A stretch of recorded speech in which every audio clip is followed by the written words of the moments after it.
नमस्ते। चलिए आज एक बहुत ही दिलचस्प और जरूरी विषय को समझते हैं। आज हम बात करने वाले हैं भारत के संविधान के बारे में। हर साल 26 जनवरी को हम सब अपने टीवी पर ये शानदार परेड देखते हैं, है ना? रंग बिरंगी झांकियां, सेना के जवानों का मार्च, ये सब देखकर कितना गर्व महसूस होता है। पर क्या कभी सोचा है कि ये परेड आखिर होती क्यों है? ये सिर्फ एक छुट्टी का दिन तो नहीं हो सकता, सही कहा ना? तो फिर हम असल में इस दिन मनाते क्या है? चलिए अब इस परेड के पीछे जो असली और बड़ा मकसद छिपा है ना, उसको समझते हैं। दरअसल हम उस दिन का जश्न मनाते हैं जिस दिन हमारे देश की एक राष्ट्रीय नियम पुस्तिका मतलब एक रूल बुक लागू हुई थी। सोचिए, एक ऐसी किताब जो पूरे देश को चलाती है। और इस रूल बुक का नाम है भारत का संविधान। और पता है, यही वो दिन है जब भारत एक गणतंत्र बना। अब इसका क्या मतलब हुआ? इसका मतलब ये कि हमारे देश का जो मुखिया है वो कोई राजा या रानी नहीं, बल्कि एक चुना हुआ प्रतिनिधि है, यानी हमारे राष्ट्रपति। तो चलिए इस राष्ट्र की नियम पुस्तिका के पन्ने पलटते हैं और देखते हैं कि आखिर इसके अंदर है क्या क्या। अगर बहुत ही सरल शब्दों में कहें तो संविधान एक ऐसा दस्तावेज है जो किसी भी देश के बुनियादी सिद्धांतों और कानूनों को तय करता है। मतलब ये बताता है कि देश चलेगा कैसे। ये रूल बुक हमें सब कुछ बताती है, जैसे कि सरकार कैसे बनेगी और उसके जो 3 हिस्से हैं वो क्या क्या काम करेंगे। फिर हम नागरिकों की क्या अधिकार हैं और हमारी क्या जिम्मेदारियां हैं, हमारे देश के आदर्श क्या हैं और कानून बनेंगे कैसे और लागू कैसे होंगे, सब कुछ इसी में लिखा है। और इसे बनाने वाली समिति के अध्यक्ष थे डॉक्टर B.R. अम्बेडकर, जिन्हें भारतीय संविधान का जनक भी कहा जाता है। और एक बहुत मजेदार बात बताऊं, भारत का संविधान दुनिया का सबसे लंबा, सबसे बड़ा लिखा हुआ संविधान है ना? कमाल की बात। तो अब सवाल ये उठता है कि भाई इतना बड़ा और इतना जरूरी दस्तावेज आखिर बना कैसे? चलिए इसकी कहानी जानते हैं। देखिए, इसको बनाने वालों ने प्रेरणा के लिए 2 खास स्रोतों पर ध्यान दिया। हमारे संविधान बनाने वालों ने पता है क्या किया?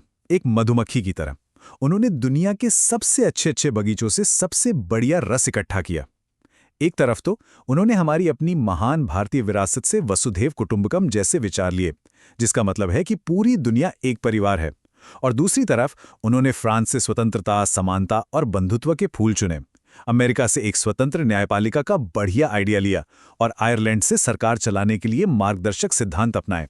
एक बहुत पुरानी भारतीय कहावत है, आनो भद्राः क्रतवो यन्तु विश्वतः, जिसका मतलब है मेरे पास हर तरफ से अच्छे विचार आने दो।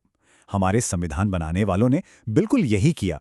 चलिए अब उन मूल सिद्धांतों और आदर्शों पर चलते हैं जो हमारे संविधान का दिल हैं, उसकी आत्मा हैं।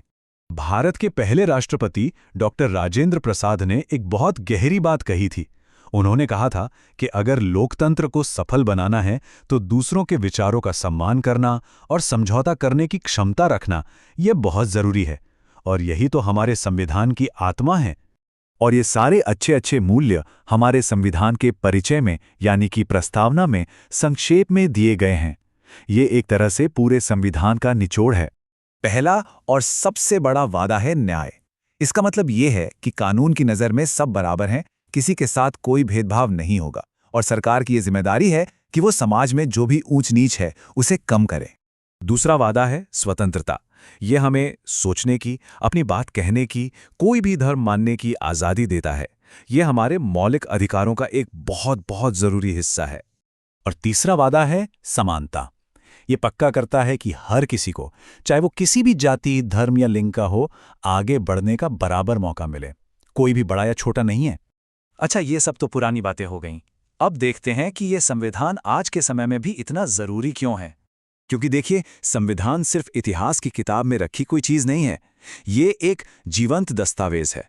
इसका मतलब है कि समय के साथ इसमें बदलाव किए जा सकते हैं ताकि यह हमेशा हमारे समय के हिसाब से सही बना रहे।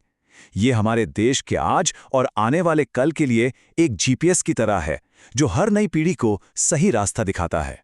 तो सबसे जरूरी बात यह है कि ये संविधान एक राष्ट्र का अपने सभी नागरिकों से किया गया एक मजबूत वादा है। ये जो नियम पुस्तिका है, ये 70 साल से भी पहले लिखी गई थी। अगर आज आपको भारत के भविष्य के लिए इसमें एक नया नियम जोड़ने का मौका मिले तो वो नियम क्या होता? इस पर सोचिएगा जरूर।